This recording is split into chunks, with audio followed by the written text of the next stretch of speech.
Let's rewind back to October of 1992. At this point in North America, the Super Nintendo is gaining a little more steam as it's been out for roughly a year and Nintendo's shifting a lot of its focus to its new console, and they're kind of letting the Nintendo bow out gracefully.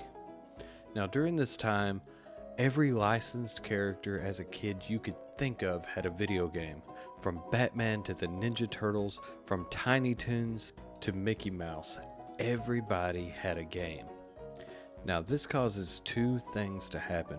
One is you get unique titles with brand new characters, games like Panic Restaurant and Little Samson that we all know about. The other side to that coin is we start seeing old licenses being revived. And this is where we get games like Gilligan's Island and what we're talking about today, Felix the Cat.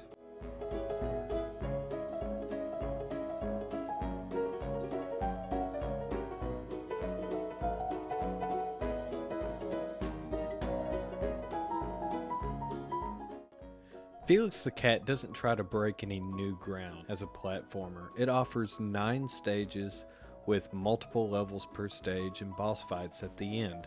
It has a clever little story that's very loosely based, but they had to fit something in there about the professor kidnapping your girlfriend, and of course at the end, the final boss will be the professor.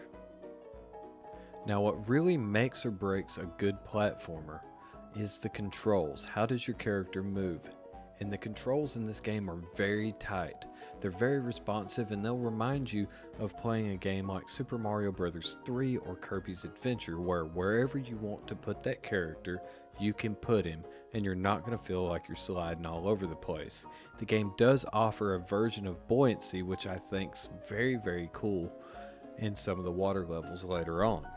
Hudson Soft did a really solid job on this game, making sure that all the different levels and stages, along with the enemies that you fight inside of them, all feel different, fresh, and new. Another way that they broke the monotony of a platformer up is they give Felix the Cat 12 total different forms. Now depending on what type of level you're in, certain forms are available and others aren't. Now these forms, and some of my favorites, are the punching bag and the suitcase that you start out with, the hot air balloon, the car, the tank, this really cool UFO.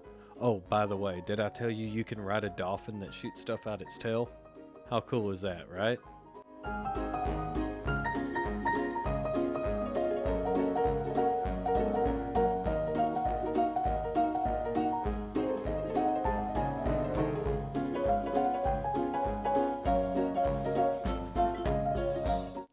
The way you achieve the different forms in the game are by collecting 10 Felix coins. Now this is very important because once you hit the maximum form, which is the airplane, the tank, or the dolphin, depending on what stage you're in, after that 10th coin again, you have the opportunity to get a 1-up. Now I must say opportunity because there is a bug in the physical release of the game that depending on the angle you hit the coin from will depend on whether you get the 1-up or whether you don't. Another downside to the game is the amount of collision flickering that's going on. Now it has been a long standard in video games that when you get hit, you will flicker for a moment and then come back. And it's also standard for the bosses to do the same to show you that a hit's registering. But the amount of flickering that goes on almost makes the bosses completely transparent. And it's such a shame too, because for such a tight controlling, well-designed game, this amount of flicker really does take away from the experience while you're battling a boss battle that almost seems a little too easy to begin with. So you make it through all of the final levels and you have this very easy boss fight at the end where you're fighting the professor. I must admit, I would have really enjoyed to see the difficulty ramp up just a little bit here, because it does feel a little cheap just to go a little to the left and a little to the right, and the boss never even has an opportunity to hit you. But keeping in the spirit of the rest of the game, this boss fight does match the difficulty level. After school and the professor, we're greeted with our ending screen, which is Kitty saying thank you and she loves you and everything's wonderful, wrapping up the story. So honestly, what do I think about this game? I think that this game is a great experience, and for someone who's looking for 30 or 45 minutes worth of commitment to a video game that wants to enjoy the ride, this is a perfect experience for them. This game will not beat you over the head with difficulty levels. Things like Ghosts and Goblins and Ninja Gaiden are known for. This is for the more casual player, the person who just wants to relax and have a good time and still enjoy tight gameplay mechanics.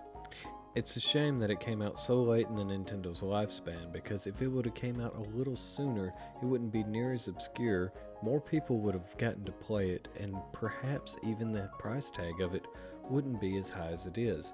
At the time of recording this, the average value of this game is $80, and that's a price point that will simply keep it out of the hands of many people who would otherwise fully enjoy it, and it's really unfortunate.